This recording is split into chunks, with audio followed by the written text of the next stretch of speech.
ಇಂದಿನ ದಿನಾಂಕ 9/12/2025. ಪ್ರಾತ ಮುರುಳಿ ಬಾಪ್ ದಾದ ಮಧುಬನ. ಮಧುರ ಮಕ್ಕಳೇ, ತಂದೆಯು ನಿಮಗೆ ಬೇಅದ್ದಿನ ಆಸ್ತಿಯನ್ನು ಕೊಡಲು ಬಂದಿದ್ದಾರೆ. ಇಂತಹ ಮಧುರ ತಂದೆಯನ್ನು ನೀವು ಪ್ರೀತಿಯಿಂದ ನೆನಪು ಮಾಡಿ, ಆಗ ಪಾವನರಾಗಿ ಬಿಡುತ್ತೀರಿ. ಪ್ರಶ್ನೆ: ವಿನಾಶದ ಸಮಯವು ಎಷ್ಟು ಸಮೀಪಕ್ಕೆ ಬರುತ್ತಾ ಹೋಗುತ್ತದೆಯೋ ಅದರ ಚಿಹ್ನೆಗಳು ಏನಿರುತ್ತದೆ? ಉತ್ತರ: ವಿನಾಶದ ಸಮಯವು ಸಮೀಪಿಸುತ್ತಿದ್ದಂತೆ ಎಲ್ಲರಿಗೂ ನಮ್ಮ ತಂದೆಯು ಬಂದು ಬಿಟ್ಟಿದ್ದಾರೆ ಎಂಬುದು ಅರ್ಥವಾಗುತ್ತಾ ಹೋಗುತ್ತದೆ. ಈಗ ಹೊಸ ಪ್ರಪಂಚದ ಸ್ಥಾಪನೆ ಹಳೆಯ ಪ್ರಪಂಚದ ವಿನಾಶವಾಗಲಿದೆ. ಇದು ಅನೇಕರಿಗೆ ಸಾಕ್ಷಾತ್ಕಾರವಾಗುತ್ತದೆ. ಸನ್ಯಾಸಿಗಳು, ರಾಜರು ಮೊದಲಾದವರಿಗೆ ಜ್ಞಾನವೂ ಸಿಗುತ್ತದೆ.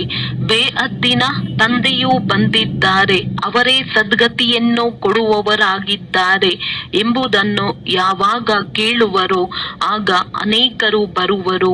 ವಾರ್ತಾಪತ್ರಿಕೆಗಳ ಮೂಲಕ ಅನೇಕರಿಗೆ ಸಂದೇಶ ಸಿಗುವುದು. ನೀವು ಮಕ್ಕಳು ಆತ್ಮ ಅಭಿಮಾನಿಯಾಗುತ್ತಾ ಹೋಗುತ್ತೀರಿ. ಒಬ್ಬ ತಂದೆಯ ನೆನಪಿನಲ್ಲಿ ಅತೀಂದ್ರಿಯ ಸುಖದಲ್ಲಿರುತ್ತೀರಿ. ಗೀತೆ: ಈ ಪಾಪದ ಪ್ರಪಂಚದಿಂದ ನಮ್ಮನ್ನು ದೂರ ಕರೆದುಕೊಂಡು ಹೋಗು. ಓಂ ಶಾಂತಿ. ಆತ್ಮಿಕ ಮಕ್ಕಳೇ ಎಂದು ಯಾರು ಹೇಳುತ್ತಾರೆ ಮತ್ತು ಯಾರಿಗೆ ಹೇಳುತ್ತಾರೆ? ತಂದೆಯು ಪದೇ ಪದೇ ಆತ್ಮಿಕ ಮಕ್ಕಳೇ ಎಂದು ಏಕೆ ಹೇಳುತ್ತಾರೆ? ಏಕೆಂದರೆ ಈಗ ಆತ್ಮಗಳು ಹಿಂತಿರುಗಿ ಹೋಗಬೇಕಾಗಿದೆ. ಮತ್ತೆ ಯಾವಾಗ ಈ ಪ್ರಪಂಚದಲ್ಲಿ ಬರುತ್ತೀರೋ ಆಗ ಸುಖವಿರುತ್ತದೆ. ಆತ್ಮಗಳು ಈ ಶಾಂತಿ ಮತ್ತು ಸುಖದ ಆಸ್ತಿಯನ್ನು ಕಲ್ಪದ ಹಿಂದೆಯೂ ಪಡೆದಿದ್ದೀರಿ. ಈಗ ಮತ್ತೆ ಈ ಆಸ್ತಿಯು ಪುನರಾವರ್ತನೆಯಾಗುತ್ತಿದೆ. ಇದು ಪುನರಾವರ್ತನೆಯಾದಾಗಲೇ ಸೃಷ್ಟಿ ಚಕ್ರವು ಸಹ ಪುನಃ ಪುನರಾವರ್ತನೆಯಾಗುತ್ತದೆ. ಎಲ್ಲವೂ ಪುನರಾವರ್ತನೆಯಾಗುತ್ತದೆ. ಎಲ್ಲವೇ ಏನೆಲ್ಲವೂ ಕಳೆಯಿತೋ ಅದು ಪುನರಾವರ್ತನೆಯಾಗುವುದು. ಹಾಗೆ ನೋಡಿದರೆ ನಾಟಕವು ಪುನರಾವರ್ತನೆಯಾಗುತ್ತದೆ. ಆದರೆ ಅದರಲ್ಲಿ ಬದಲಾವಣೆ ಮಾಡಬಹುದು. ಯಾವುದೇ ಶಬ್ದಗಳನ್ನು ಮರೆತು ಹೋದರೆ ಅದನ್ನು ಮತ್ತೆ ಸೇರಿಸಬಹುದು. ಇದಕ್ಕೆ ಸಿನಿಮಾ ಎಂದು ಹೇಳಲಾಗುತ್ತದೆ. ಇದರಲ್ಲಿ ಯಾವುದೇ ಬದಲಾವಣೆ ಮಾಡಲು ಸಾಧ್ಯವಿಲ್ಲ. ಇದು ಅನಾದಿ ಮಾಡಿ ಮಾಡಲ್ಪಟ್ಟ ನಾಟಕವಾಗಿದೆ. ಆ ನಾಟಕಕ್ಕೆ ಮಾಡಲ್ಪಟ್ಟದ್ದು ಎಂದು ಹೇಳುವುದಿಲ್ಲ. ಈ ಡ್ರಾಮಾವನ್ನು ತಿಳಿದುಕೊಳ್ಳುವುದರಿಂದ ಮತ್ತೆ ಅದರ ಬಗ್ಗೆಯೂ ಅರ್ಥವಾಗುತ್ತದೆ. ಮಕ್ಕಳಿಗೆ ತಿಳಿದಿದೆ ಯಾವ ನಾಟಕ ಇತ್ಯಾದಿಗಳನ್ನು ನಾವೀಗ ಮಾಡುತ್ತೇವೆಯೋ ಅದೆಲ್ಲವೂ ಅಸತ್ಯವಾಗಿದೆ. ಮಕ್ಕಳಿಗೆ ತಿಳಿದಿದೆ ಯಾವ ನಾಟಕ ಇತ್ಯಾದಿಗಳನ್ನು ನಾವೀಗ ಮಾಡುತ್ತೇವೆಯೋ ಅದೆಲ್ಲವೂ ಅಸತ್ಯವಾಗಿದೆ. ಕಲಿಯುಗದಲ್ಲಿ ಯಾವ ವಸ್ತುಗಳನ್ನು ನೋಡುತ್ತೀರೋ ಅದು ಸತ್ಯಯುಗದಲ್ಲಿರುವುದಿಲ್ಲ. ಸತ್ಯಯುಗದಲ್ಲಿ ಏನೆಲ್ಲವೂ ಆಗಿತ್ತೋ ಅದು ಮತ್ತೆ ಸತ್ಯಯುಗದಲ್ಲಿ ಆಗುವುದು. ಈ ಅದ್ದಿನ ನಾಟಕಗಳು ಪುನಃ ಭಕ್ತಿ ಮಾರ್ಗದಲ್ಲಿ ರಚಿಸಲ್ಪಡುತ್ತವೆ. ಯಾವ ವಸ್ತು ಭಕ್ತಿ ಮಾರ್ಗದಲ್ಲಿ ಇರುತ್ತದೆಯೋ ಅದು ಜ್ಞಾನ ಮಾರ್ಗ ಅರ್ಥಾತ್ ಸತ್ಯಯುಗದಲ್ಲಿರುವುದಿಲ್ಲ. ಅಂದಾಗ ಈಗ ಬೇಅದ್ದಿನ ತಂದೆಯಿಂದ ನೀವು ಆಸ್ತಿಯನ್ನು ಪಡೆಯುತ್ತಿದ್ದೀರಿ. ತಂದೆಯು ತಿಳಿಸಿದ್ದಾರೆ, ಮೊದಲನೆಯದಾಗಿ ಲೌಕಿಕ ತಂದೆಯಿಂದ ಮತ್ತು ಎರಡನೆಯದಾಗಿ ಪಾರಲೌಕಿಕ ತಂದೆಯಿಂದ ಆಸ್ತಿಯು ಸಿಗುತ್ತದೆ. ಬಾಕಿ ಯಾವ ಅಲೌಕಿಕ ಬ್ರಹ್ಮ ತಂದೆ ಇದ್ದಾರೆಯೋ ಅವರಿಂದ ಆಸ್ತಿಯು ಸಿಗುವುದಿಲ್ಲ. ಇವರು ಸಹ ಪಾರಲೌಕಿಕ ತಂದೆಯಿಂದಲೇ ಆಸ್ತಿಯನ್ನು ಪಡೆಯುತ್ತಾರೆ. ಈ ಹೊಸ ಪ್ರಪಂಚದ ಆಸ್ತಿಯನ್ನು ಬೇಅದ್ದಿನ ತಂದೆಯೇ ಕೇವಲ ಇವರ ಮೂಲಕ ಕೊಡುತ್ತಾರೆ. ಇವರ ಮೂಲಕ ದತ್ತು ಮಾಡಿಕೊಳ್ಳುತ್ತಾರೆ. ಆದ್ದರಿಂದ ಇವರಿಗೆ ತಂದೆ ಎಂದು ಹೇಳುತ್ತೀರಿ. ಭಕ್ತಿ ಮಾರ್ಗದಲ್ಲಿಯೂ ಲೌಕಿಕ ಮತ್ತು ಪಾರಲೌಕಿಕ ಇಬ್ಬರೂ ನೆನಪಿಗೆ ಬರುತ್ತಾರೆ. ಈ ಅಲೌಕಿಕ ತಂದೆಯ ನೆನಪು ಬರುವುದಿಲ್ಲ. ಏಕೆಂದರೆ ಇವರಿಂದ ಯಾವುದೇ ಆಸ್ತಿಯು ಸಿಗುವುದಿಲ್ಲ. ತಂದೆ ಎಂಬ ಶಬ್ದವು ಸರಿಯಾಗಿದೆ. ಆದರೆ ಈ ಬ್ರಹ್ಮರವರು ಸಹ ರಚನೆಯಲ್ಲವೇ? ರಚನೆಗೆ ರಚಯಿತನಿಂದ ಆಸ್ತಿಯು ಸಿಗುತ್ತದೆ. ನಿಮ್ಮನ್ನು ಸಹ ಶಿವ ತಂದೆಯು ರಚಿಸಿದ್ದಾರೆ. ಬ್ರಹ್ಮನನ್ನು ಅವರೇ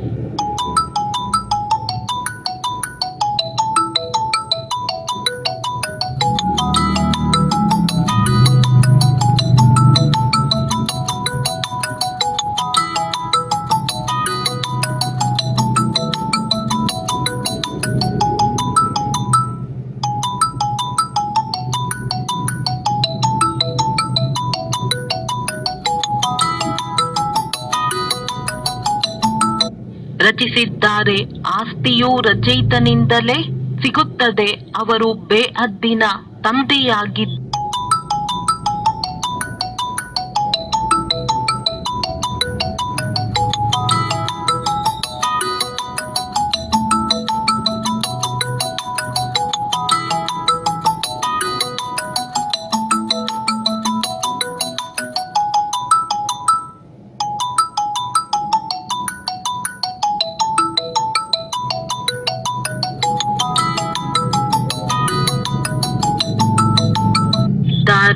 ಬ್ರಹ್ಮರವರ ಬಳಿ ಬೇಹದ್ದಿನ ಆಸ್ತಿ ಇದೆಯೇ? ತಂದೆಯು ಇವರ ಮೂಲಕ ಕುಳಿತು ತಿಳಿಸುತ್ತಾರೆ. ಇವರಿಗೂ ಆಸ್ತಿಯೂ ಸಿಗುತ್ತದೆ. ಆಸ್ತಿಯನ್ನು ಪಡೆದುಕೊಂಡು ನಿಮಗೆ ಕೊಡುತ್ತಾರೆಂದಲ್ಲ. ನೀವು ಇವರನ್ನು ನೆನಪು ಮಾಡಬೇಡಿ. ಈ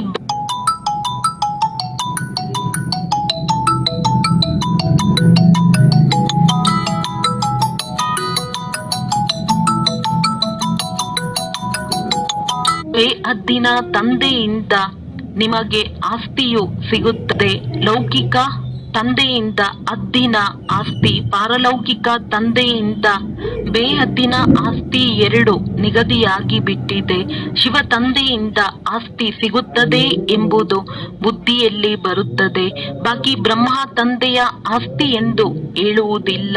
ಬುದ್ಧಿಯಲ್ಲಿ ಆಸ್ತಿಯ ನೆನಪು ಬರುತ್ತದೆ ಎಲ್ಲವೇ? ತಂದೆಯಿಂದ ನಿಮಗೆ ಬೇಹದ್ದಿನ ರಾಜ್ಯ ಭಾಗ್ಯವು ಸಿಗುತ್ತದೆ. ಅವರು ದೊಡ್ಡ ತಂದೆಯಾಗಿದ್ದಾರೆ. ಇವರು ನಿಮಗೆ ತಿಳಿಸುತ್ತಾರೆ, ನನ್ನನ್ನು ನೆನಪು ಮಾಡಬೇಡಿ. ನಿಮಗೆ ಆಸ್ತಿಯು ಸಿಗಲು ನನ್ನ ಬಳಿ ಏನೂ ಇಲ್ಲ.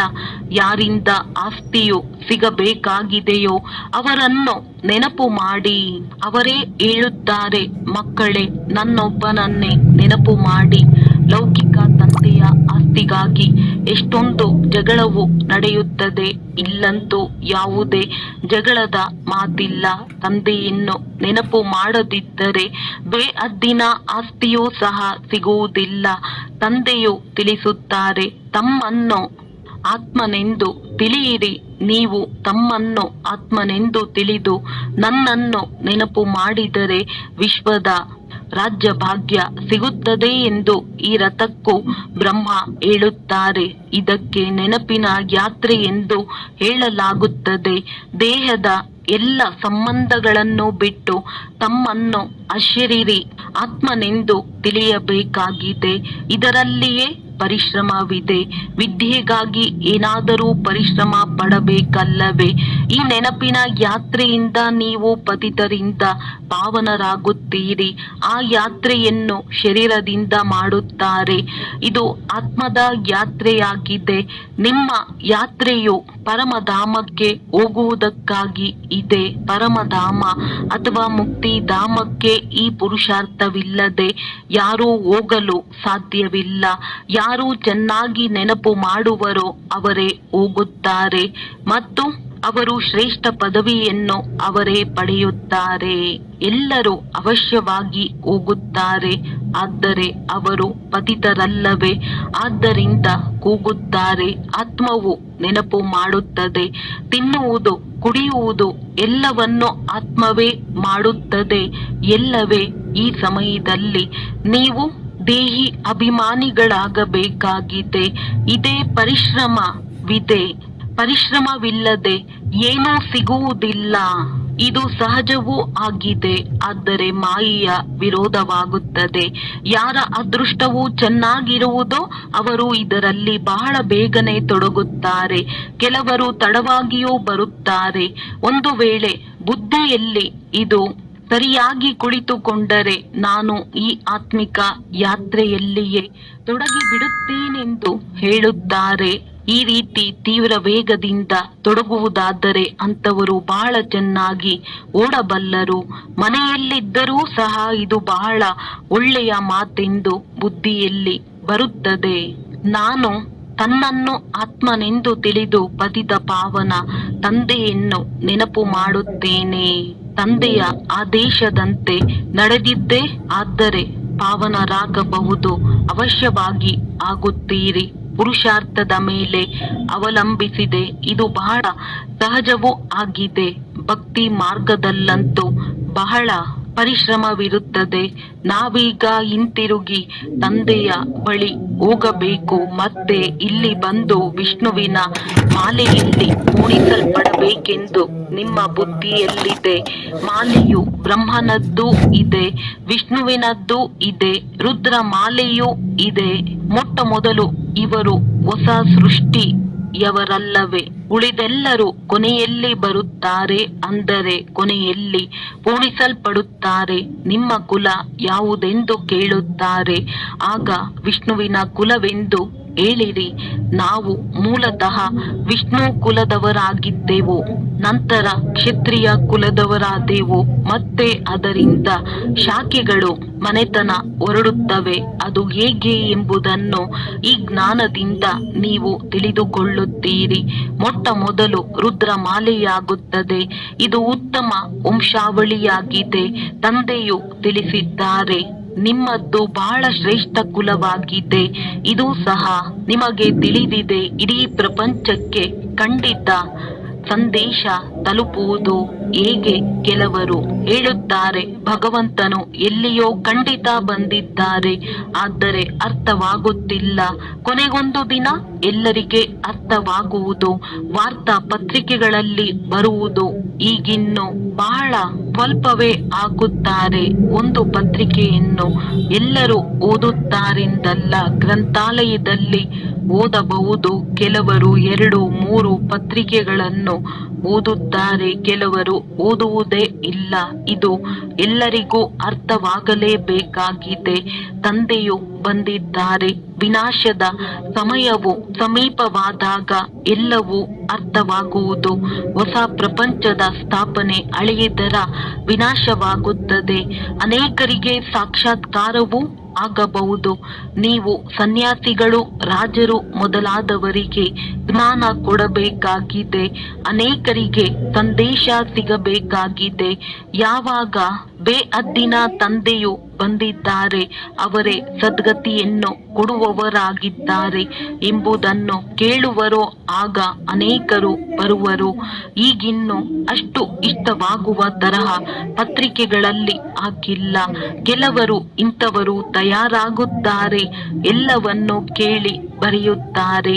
ಮಕ್ಕಳಿಗೆ ತಿಳಿದಿದೆ, ನಾವು ಶ್ರೀಮತದಂತೆ ಸತ್ಯಯುಗದ ಸ್ಥಾಪನೆ ಮಾಡುತ್ತಿದ್ದೇವೆ. ನಿಮ್ಮದ್ದು ಇದು ಹೊಸ ಮಿಷನ್ ಆಗಿದೆ. ನೀವು ಈಶ್ವರಿಯ ಮೆಷಿನ್ನ ಈಶ್ವರಿಯ ಸಂಬಂಧಿಯಾಗಿದ್ದೀರಿ. ಹೇಗೆ ಕ್ರಿಶ್ಚಿಯನ್ ಮೆಷಿನ್ನ ಕ್ರಿಶ್ಚಿಯನ್ ಸಂಬಂಧಿಗಳಾಗಿ ಬಿಡುತ್ತಾರೆ, ನೀವು ಈಶ್ವರನ ಸಂಬಂಧಿಯಾಗಿದ್ದೀರಿ. ಆದ್ದರಿಂದ ಅತೀಂದ್ರಿಯ ಸುಖವನ್ನು ಗೋಪಿಕೆಯರಿಂದ ಕೇಳಿ ಎಂಬ ಗಾಯನವಿದೆ. ಅಂದರೆ ಯಾರು ಆತ್ಮ ಅಭಿಮಾನಿಯಾಗಿದ್ದಾರೆ ಅವರಿಂದ ಕೇಳಿ ಎಂದು ಒಬ್ಬ ತಂದೆಯನ್ನು ನೆನಪು ಮಾಡಬೇಕು. ಬೇರೆ ಯಾರೂ ಇಲ್ಲ. ಈ ರಾಜಯೋಗವನ್ನು ಒಬ್ಬ ತಂದೆಯೇ ಕಲಿಸುತ್ತಾರೆ. ಅವರು ಗೀತೆಯ ಭಗವಂತನಾಗಿದ್ದಾರೆ. ಎಲ್ಲರಿಗೆ ತಂದೆಯ ಇದೇ ನಿಮಂತ್ರಣ ಅಥವಾ ಸಂದೇಶವನ್ನು ಕೊಡಬೇಕಾಗಿದೆ. ಉಳಿದೆಲ್ಲವೂ ಜ್ಞಾನ ಶೃಂಗಾರ ಮಾತುಗಳಾಗಿವೆ. ಈ ಚಿತ್ರಗಳೆಲ್ಲವೂ ಜ್ಞಾನದ ಶೃಂಗಾರವಾಗಿದೆ. ಭಕ್ತಿಯದಲ್ಲ. ಇವನ್ನು ಮನುಷ್ಯರಿಗೆ ತಿಳಿಸುವುದಕ್ಕಾಗಿ ಮಾಡಿಸಿದ್ದಾರೆ. ಈ ಚಿತ್ರಗಳೆಲ್ಲವೂ ಪ್ರಾಯಲೋಪವಾಗಿ ಬಿಡುತ್ತವೆ. ಕೇವಲ ಜ್ಞಾನವು ಆತ್ಮದಲ್ಲಿ ಉಳಿಯುತ್ತದೆ. ತಂದೆಗೂ ಈ ಜ್ಞಾನವಿದೆ, ಡ್ರಾಮಾದಲ್ಲಿ ನಿಗದಿಯಾಗಿದೆ. ನೀವೀಗ ಭಕ್ತಿ ಮಾರ್ಗವನ್ನು ಪಾರು ಮಾಡಿ ಜ್ಞಾನ ಮಾರ್ಗದಲ್ಲಿ ಬಂದಿದ್ದೀರಿ. ನಿಮಗೆ ತಿಳಿದಿದೆ, ನಾವಾತ್ಮರಲ್ಲಿ ಈ ಪಾತ್ರವು ನಡೆಯುತ್ತಿದೆ, ನಿಗದಿಯಾಗಿದ್ದು. ಈಗ ಪುನಃ ನಾವು ತಂದೆಯಿಂದ ರಾಜಯೋಗವನ್ನು ಕಲಿಯುತ್ತಿದ್ದೇವೆ. ತಂದೆಯೇ ಬಂದು ಈ ಜ್ಞಾನವನ್ನು ಕೊಡಬೇಕಾಗಿತ್ತು. ಆತ್ಮದಲ್ಲಿ ನಿಗದಿಯಾಗಿದೆ, ಅಲ್ಲಿ ಹೋಗಿ ತಲುಪುತ್ತೇವೆ. ನಂತರ ಹೊಸ ಪ್ರಪಂಚದ ಪಾತ್ರವು ಪುನರಾವರ್ತನೆಯಾಗುವುದು.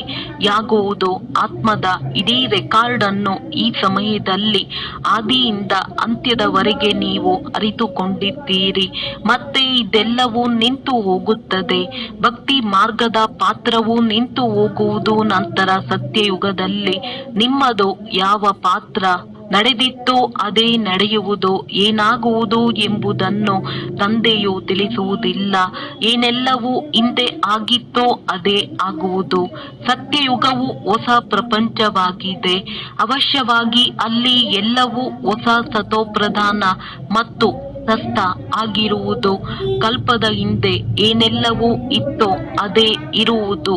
ನೋಡುತ್ತೀರಿ, ಈ ಲಕ್ಷ್ಮೀನಾರಾಯಣರಿಗೆ ಎಷ್ಟೊಂದು ಸುಖವಿದೆ. ಹಣ, ವಜ್ರ, ರತ್ನಗಳು ಎಷ್ಟೊಂದಿರುತ್ತದೆ. ಹಣವಿದ್ದರೆ ಸುಖವೂ ಇರುತ್ತದೆ. ಅದನ್ನು ಇಲ್ಲಿ ನೀವು ಹೋಲಿಸಿ ನೋಡಬಹುದು. ಸತ್ಯಯುಗದಲ್ಲಿ ಇದು ಸಾಧ್ಯವಿಲ್ಲ. ಇಲ್ಲಿಯ ಮಾತುಗಳೆಲ್ಲವೂ ಅಲ್ಲಿ ಮರೆತು ಹೋಗುತ್ತದೆ. ಇವು ಹೊಸ ಮಾತುಗಳಾಗಿವೆ. ಇವನ್ನು ತಂದೆಯೇ ಮಕ್ಕಳಿಗೆ ತಿಳಿಸುತ್ತಾರೆ. ಆತ್ಮಗಳು ಅಲ್ಲಿಗೆ ಹೋಗಬೇಕಾಗಿದೆ. ಎಲ್ಲಿ ಕಾರೋಬಾರ್ ಎಲ್ಲವೂ ನಿಂತು ಹೋಗುತ್ತದೆ. ಲೆಕ್ಕಾಚಾರಗಳೆಲ್ಲವೂ ಮುಗಿಯುತ್ತದೆ. ರೆಕಾರ್ಡ್ ಪೂರ್ಣವಾಗುತ್ತದೆ. ಒಂದೇ ರೆಕಾರ್ಡ್ ಬಹಳ ದೊಡ್ಡದಾಗಿರುತ್ತದೆ. ಆದ್ದರಿಂದ ಆತ್ಮವು ಸಹ ಇಷ್ಟೇ ದೊಡ್ಡದಿರಬೇಕು ಎಂದು ಹೇಳುತ್ತಾರೆ. ಆದರೆ ಇಲ್ಲ, ಇಷ್ಟು ಚಿಕ್ಕ ಆತ್ಮನಲ್ಲಿ 84 ಜನ್ಮಗಳ ಪಾತ್ರವಿದೆ. ಆತ್ಮವು ಅವಿನಾಶಿಯಾಗಿದೆ. ಇದಕ್ಕೆ ಕೇವಲ ಅದ್ಭುತವೆಂದೇ ಹೇಳಬಹುದು. ಹೀಗೆ ಆಶ್ಚರ್ಯಕರವಾದ ವಸ್ತು ಮತ್ಯಾವುದು ಇರಲು ಸಾಧ್ಯವಿಲ್ಲ. ಹೀಗೆ ಆಶ್ಚರ್ಯಕರವಾದ ವಸ್ತು ಮತ್ಯಾವುದೂ ಇರಲು ಸಾಧ್ಯವಿಲ್ಲ. ತಂದೆಯ ಪ್ರತಿಯೂ ಹೇಳುತ್ತಾರೆ. ತಂದೆಯು ಸತ್ಯ ತ್ರೇತಾಯುಗದ ಸಮಯದಲ್ಲಿ ವಿಶ್ರಾಂತಿಯಲ್ಲಿರುತ್ತಾರೆ. ನಾವು ಆಲ್ರೌಂಡ್ ಪಾತ್ರವನ್ನು ಅಭಿನಯಿಸುತ್ತೇವೆ. ನಮ್ಮದ್ದು ಎಲ್ಲರಿಗಿಂತ ಹೆಚ್ಚಿನ ಪಾತ್ರವಿದೆ. ಆದ್ದರಿಂದ ತಂದೆಯು ಉತ್ತಮ ಆಸ್ತಿಯನ್ನು ಕೊಡುತ್ತಾರೆ. 84 ಜನ್ಮಗಳು ಸಹ ನೀವೇ ತೆಗೆದುಕೊಳ್ಳುತ್ತೀರಿ ಎಂದು ಹೇಳುತ್ತಾರೆ. ನಮ್ಮ ಪಾತ್ರವಂತೂ ಈ ರೀತಿ ಇದೆ. ಅದನ್ನು ಮತ್ಯಾರು ಅಭಿನಯಿಸಲು ಸಾಧ್ಯವಿಲ್ಲ. ಅದ್ಭುತ ಮಾತುಗಳಲ್ಲವೇ? ಇದು ಸಹ ಅದ್ಭುತವಾಗಿದೆ. ಆತ್ಮಗಳಿಗೆ ತಂದೆಯು ಕುಳಿತು ತಿಳಿಸಿಕೊಡುತ್ತಾರೆ. ಆತ್ಮವು ಸ್ತ್ರೀ ಪುರುಷನಲ್ಲ. ಯಾವಾಗ ಶರೀರ ಧಾರಣೆ ಮಾಡುತ್ತದೆಯೋ ಆಗ ಸ್ತ್ರೀ ಪುರುಷನೆಂದು ಹೇಳಲಾಗುತ್ತದೆ. ಆತ್ಮರೆಲ್ಲರೂ ಮಕ್ಕಳಾಗಿರುವುದರಿಂದ ಸಹೋದರರಾಗುತ್ತೀರಿ. ಅವಶ್ಯವಾಗಿ ಆಸ್ತಿಯನ್ನು ಪಡೆಯಲು ಸಹೋದರರಾಗಿದ್ದೀರಿ.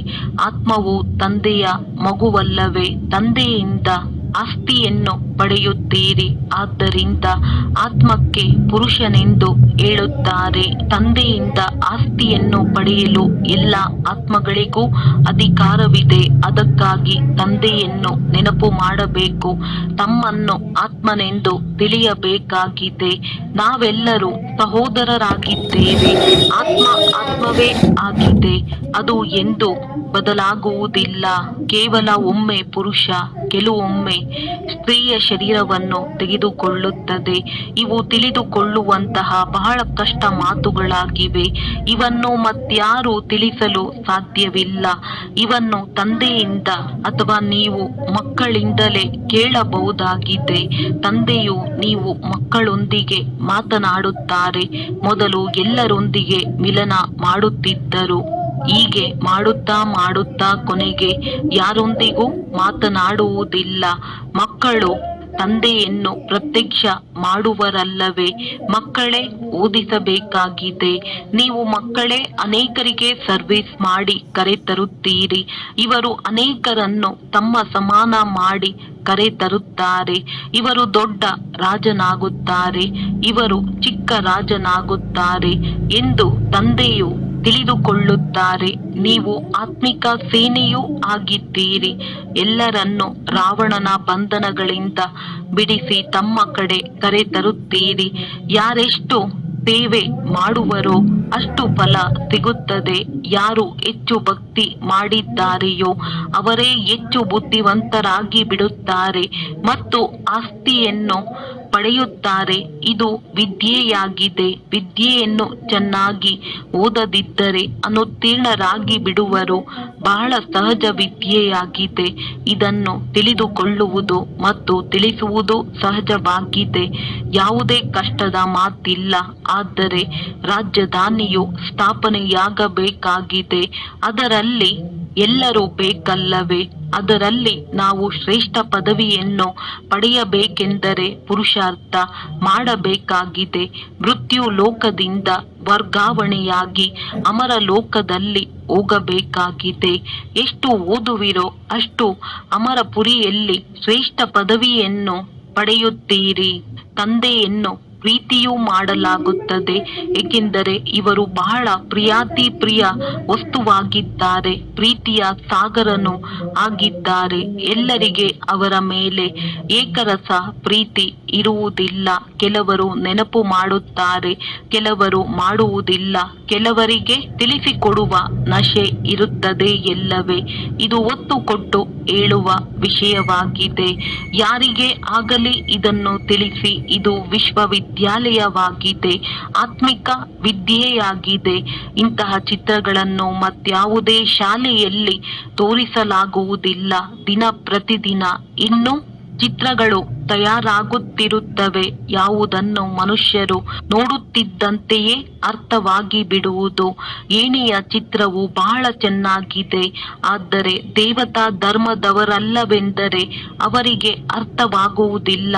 ಯಾರು ಈ ಕುಲದವರಾಗಿರುವರೋ ಅವರಿಗೆ ಬಾಣವು ನಾಟುವುದು. ಯಾರು ನಮ್ಮ ದೇವತಾ ಧರ್ಮದ ಎಲೆಗಳಾಗಿರುವರೋ ಅವರೇ ಬರುತ್ತಾರೆ. ನಿಮಗೂ ಸಹ ಇದು ಅನುಭವವಾಗುತ್ತದೆ. ಇವರು ಬಹಳ ರುಚಿಯಿಂದ ಕೇಳುತ್ತಿದ್ದಾರೆಂದು.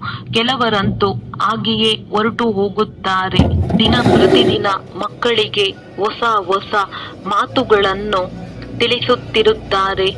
ನಿಮಗೆ ಸರ್ವೀಸಿನ ಉಮಂಗವಿರಬೇಕು. ಯಾರು ಸರ್ವೀಸಿನಲ್ಲಿ ತತ್ಪರರಾಗಿರುವರೋ ಅವರೇ ಹೃದಯವನ್ನೇರುತ್ತಾರೆ ಮತ್ತು ಸಿಂಹಾಸನವನ್ನೇರುತ್ತಾರೆ. ಮುಂದೆ ಹೋದಂತೆ ನಿಮಗೆ ಎಲ್ಲವೂ ಸಾಕ್ಷಾತ್ಕಾರವಾಗುತ್ತಿರುತ್ತದೆ. ನೀವು ಆ ಖುಷಿಯಲ್ಲಿ ಇರುತ್ತೀರಿ. ಪ್ರಪಂಚದಲ್ಲಂತೂ ಬಹಳ ಹಾಹಾಕಾರವಾಗಲಿದೆ. ರಕ್ತದ ನದಿಗಳು ಹರಿಯುವವು.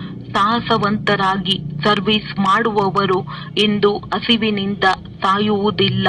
ಆದರೆ ಇಲ್ಲಂತೂ ನೀವು ವನವಾಸದಲ್ಲಿರಬೇಕಾಗಿದೆ. ಸತ್ಯಯುಗದಲ್ಲಿ ಸುಖ ಸಿಗುವುದು. ಕನ್ಯೆಯನ್ನು ವನವಾಸದಲ್ಲಿ ಕೂರಿಸುತ್ತಾರಲ್ಲವೇ?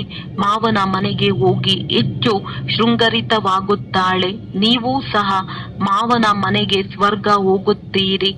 ಆದ್ದರಿಂದ ಆ ನಶೆ ಇರುತ್ತದೆ. ಅದು ಸುಖಧಾಮವಾಗಿದೆ. ಒಳ್ಳೆಯದು. ಮಧುರಾತಿ ಮಧುರ ಅಗಲಿ ಹೋಗಿ ಮರಳಿ ಸಿಕ್ಕಿರುವ ಮಕ್ಕಳ ಪ್ರತಿ ಮಾತ್ಪಿತಾ ಬಾಪ್ ದಾದಾರವರ ನೆನಪು, ಪ್ರೀತಿ ಹಾಗೂ ಸುಪ್ರಭಾತ.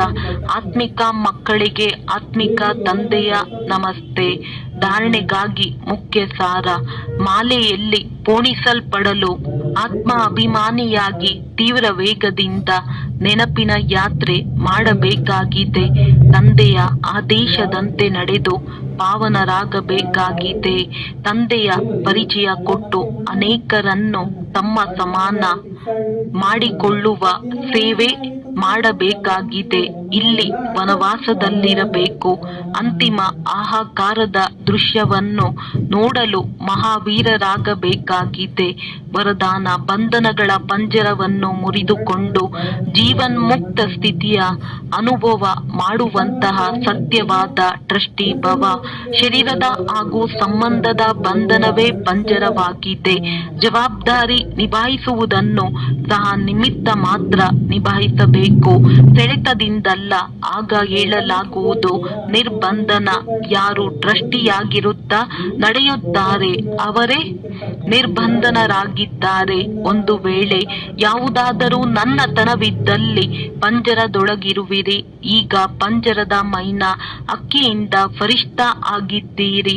ಆದ್ದರಿಂದ ಎಲ್ಲೂ ಸ್ವಲ್ಪವೂ ಸಹ ಬಂಧನ ಇರಬಾರದು. ಮನಸ್ಸಿನ ಬಂಧನವನ್ನು ಇಲ್ಲ. ಏನು ಮಾಡುವುದು, ಹೇಗೆ ಮಾಡುವುದು ಇಚ್ಛೆ ಪಡುವೆ, ಆದರೂ ಆಗುತ್ತಿಲ್ಲ. ಇದು ಸಹ ಮನಸ್ಸಿನ ಬಂಧನವಾಗಿದೆ. ಯಾವಾಗ ಮರುಜೀವ ಆದಿರಿ ಆಗ ಎಲ್ಲ ಪ್ರಕಾರದ ಬಂಧನ ಸಮಾಪ್ತಿ. ಸದಾ ಜೀವನ್ ಮುಕ್ತ ಸ್ಥಿತಿಯ ಅನುಭವ ಆಗುತ್ತಿರಬೇಕು. ಸ್ಲೋಗನ್: ಸಂಕಲ್ಪಗಳ ಉಳಿತಾಯ ಮಾಡಿ. ಆಗ ಸಮಯ, ಮಾತು ಎಲ್ಲವೂ ಸ್ವತಃವಾಗಿ ಉಳಿತಾಯವಾಗುವುದು. ಅವ್ಯಕ್ತ ಸೂಚನೆ: ಈಗ ಸಂಪನ್ನ ಅಥವಾ ಕರ್ಮಾತೀತರಾಗುವುದರಲ್ಲಿ ತತ್ಪರರಾಗಿರಿ.